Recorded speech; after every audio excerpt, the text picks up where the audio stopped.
주님께서 모세에게 말씀하셨다.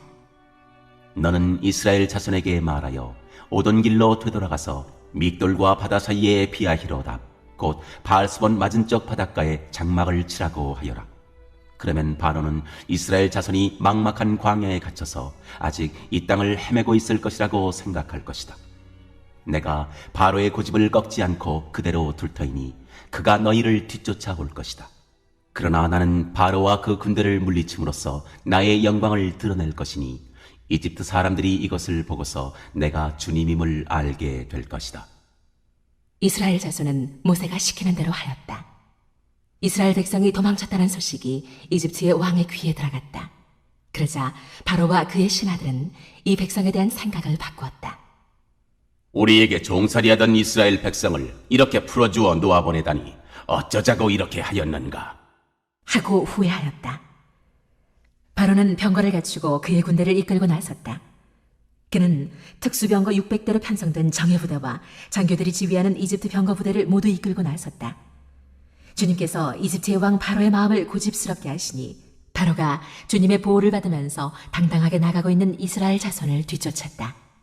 마침내 바로의 모든 병거와 기마와 그의 기병과 보병으로 구성된 이집트 군대가 이스라엘 백성을 추격하여 그들이 진을 치고 있는 비하이롯 근처 바알스본 맞은쪽 바닷가에 이르렀다. 바로가 다가오고 있었다. 이스라엘 자손이 고개를 들고 보니 이집트 사람들이 그들을 추격하여 오고 있었다. 이스라엘 자손은 크게 두려워하며 주님께 부르짖었다. 그들은 모세를 원망하며 말하였다. 이집트에는 묘자리가 없어서 우리를 이 광야에다 끌어내어 죽이려는 것입니까?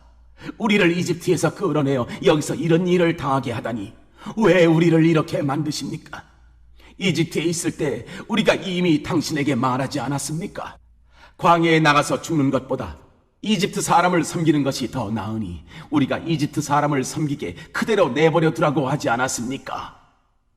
모세가 백성에게 대답하였다. 두려워하지 마십시오. 당신들은 가만히 서서 주님께서 오늘 당신들을 어떻게 구원하시는지를 지켜보기만 하십시오. 당신들이 오늘 보는 이 이집트 사람을 다시는 볼 수 없을 것입니다. 주님께서 당신들을 구하여 주시려고 싸우실 것이니 당신들은 진정하십시오. 첫 번째 질문입니다. 3절에서 하나님은 왜 바로에게 이스라엘을 추격하도록 유도하셨을까요? 하나님은 바로를 끌어들이기 위해 홍해바다 근처 광야에서 이스라엘 백성들이 헤매고 있는 것처럼 보이게 만드셨습니다. 그러자 바로는 이스라엘 민족에게 일하시던 하나님의 능력이 약해진 것으로 착각했을 것입니다. 또한 그렇지 않아도 10가지 재앙으로 인해 재복구가 힘겨운데 노예들까지 다 떠나 사회적, 경제적 타격이 너무 크자 생각이 바뀐 것입니다. 하나님 입장에서는 4절 말씀처럼 주님의 영광을 또다시 드러낼 필요가 있으셨기 때문입니다. 하나님은 여기서 구체적으로 어떤 일이 일어날 것인지는 밝히지 않으셨습니다.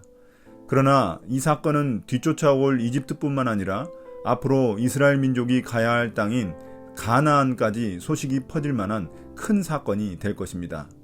뒤로는 이집트의 추격 의지를 꺾고 앞으로는 가나안 땅의 다른 민족들에게 두려움을 주시기 위한 것이었습니다. 두 번째 질문입니다. 여기에 등장하는 믹돌, 비하히롯, 바알스본 같은 지역은 어디인가요? 지도를 보시면 두 가지 경로가 등장하는 것을 볼 수 있습니다. 비하히롯이 두 군데 등장할 만큼 당시 지역명이 불확실합니다. 또한 홍해의 히브리어 얌수프가 문자적으로는 갈대바다라서 어떤 학자들은 홍해를 바다로 보지 않고 갈대밭이 있던 얕은 호수로 보기도 합니다.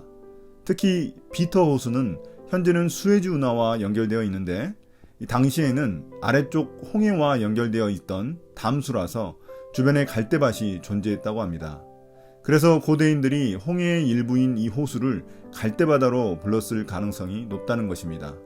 그러나 아직까지 성경에서 말하는 홍해의 위치에 대해서는 학자들의 많은 논쟁이 있습니다. 그러나 자연주의적 해석 방법으로 이해하려 할 경우 하나님의 기적을 왜곡할 우려가 있기 때문에 조심해야 할 필요가 있습니다.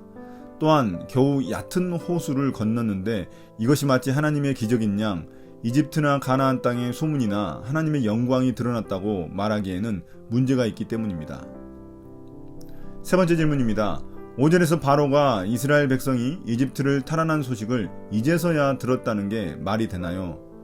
바로는 명목상으로는 이스라엘 백성들이 광야로 예배드리러 갈 수 있도록 허락했습니다. 그러나 분명 모세와 단판을 짓고 이스라엘 백성들을 보내줬기 때문에 바로가 모세의 의도를 몰랐을 리가 없습니다. 그래서 여기서의 표현은 바로가 이스라엘 백성들을 너무나 성급하게 보내줬다고 생각하며 후회한다는 의미일 것입니다. 네 번째 질문입니다. 11절에서 바로의 군대가 쫓아오자 이스라엘 백성들이 모세를 원망한 이유는 무엇인가요? 이스라엘 백성들은 앞에는 바다가 있고 뒤에는 바로의 막강한 군대가 추적해 오자 큰 두려움을 느꼈습니다. 그러자 하나님이 모세를 통해 미리 그들에게 알려줬음에도 불구하고 눈앞의 두려움 때문에 모세를 원망하기 시작했습니다. 괜히 자신들을 끌고 나와서 광야에서 이렇게 비참하게 죽게 만들었다는 것입니다.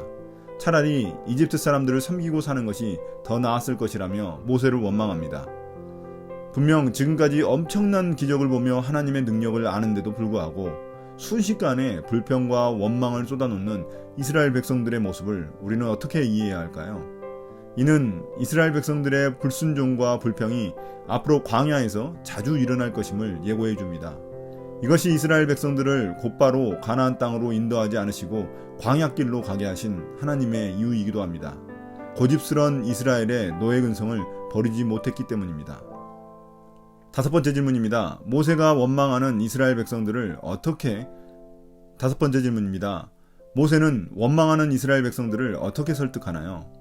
모세는 두려워하는 이스라엘 백성들에게 두려워하지 말고 가만히 서서 주님이 어떻게 우리를 구원하실지 지켜보라고 말합니다. 주님이 우리들을 위해 싸우실 것이라고 말합니다. 불신앙으로 불평하는 백성들과 믿음으로 하나님의 일을 기대하는 모세의 모습이 대조적으로 나타납니다.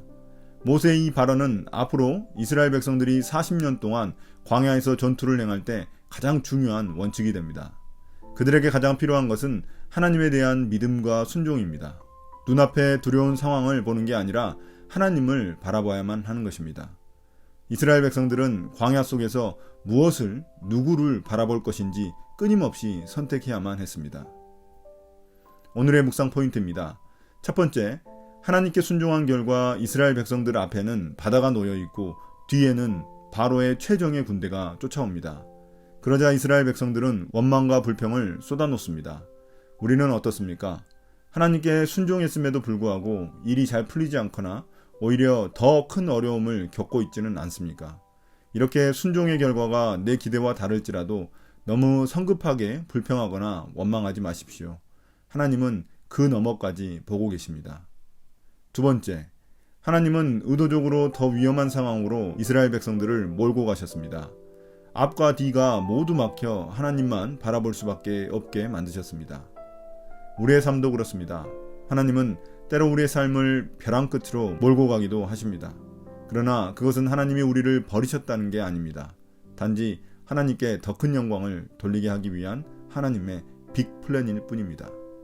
오늘 묵상을 마치겠습니다. 감사합니다.